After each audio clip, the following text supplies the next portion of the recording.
Alex, so welcome back to another video. Today I am bringing you a dedicated series review of the Memory, Sorrow and Thorn trilogy by Tad Williams. The Memory, Sorrow and Thorn trilogy is an epic classic fantasy series that consists of The Dragonbone Chair, The Stone of Farewell, and To Green Angel Tower. To Green Angel Tower, like many in epic fantasy, is actually split in two in several of its iterations, which are then subtitled Siege and Storm. In this series, we are following Simon, who is a young man who has been working in the kitchens of this castle and is then taken on to apprentice this wizard. However, he ends up witnessing something that he shouldn't have and ends up needing to flee. He needs to flee to go and help find the heir to the throne, and he needs to traverse this landscape. Things go so exponentially past there as you would expect with a series this long, but we are following him as he goes from boy to man. It is very much a coming of age style trilogy. We are following him at the very beginning when he is in his late teens and he is still very impetuous and he is a little bit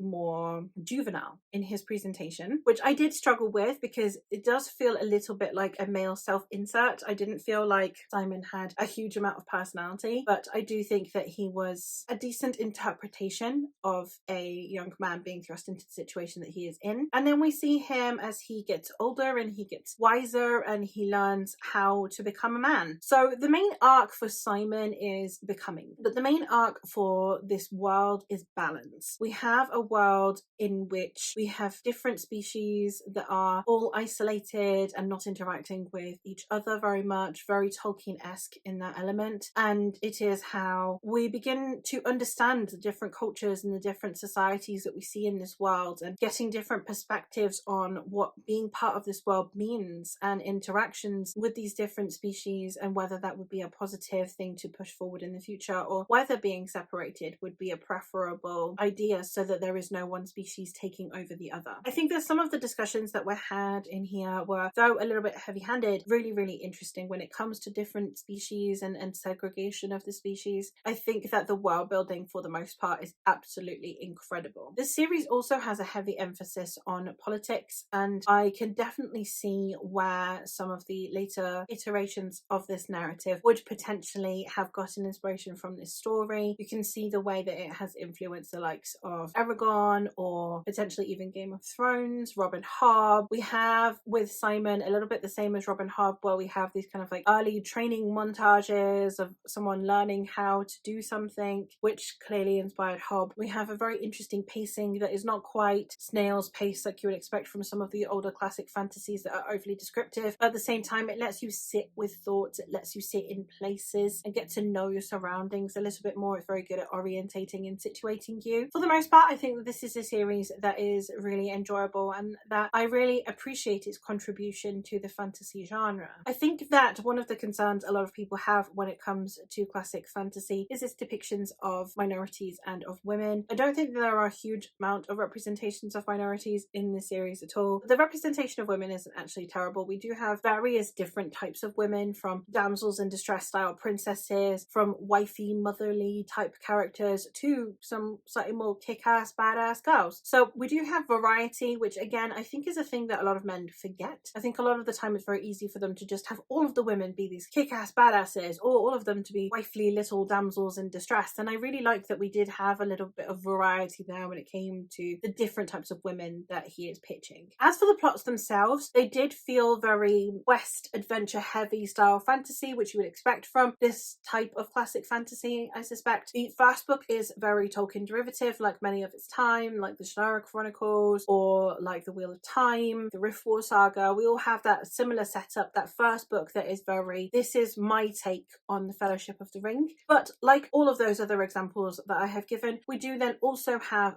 book 2 becoming the author's own thing. So while it uses Tolkien's groundwork in the first book, it then becomes entirely its own narrative from book 2 onwards. We have it go in its own direction with its own distinctive Tad Williams take on this style of fantasy. I think that it was progressed in a really interesting way. We do have genuine stumbling blocks for these characters. Things don't always come easy to them, which again is something that could very easily be resolved with the Deus Ex Machina MacGuffin style story plot, which doesn't happen in these ones. There are things that they need to pursue, but there are sacrifices that need to be made for that pursuit, which I think overall made this a very interesting take on classic fantasy, because we do have a conflict that does stem from malice, but it's not just so typically black and white, everything is just good or evil. There are groups of people that have a hatred for another group of people and it's justified. So even though you don't fully support their treatment, you can understand where it comes from. You have those who want to stay in isolation and don't want to be embroiled in this conflict. And then you have those who very much are in fear of what this conflict will do to their people. So it's a very, very detailed discussion around the impact of conflict, the impact of war, and I think it is done in a way that is very grounded. I think that it is done through characterization, it is done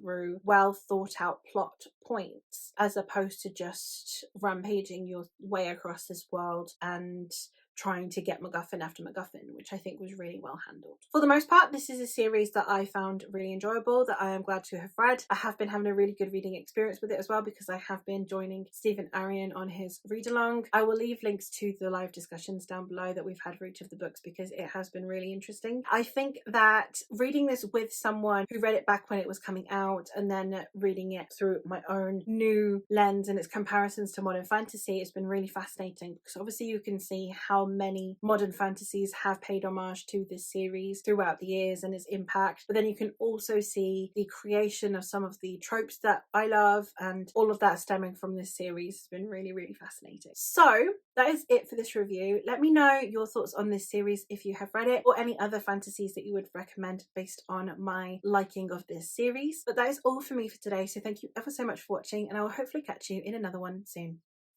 Bye!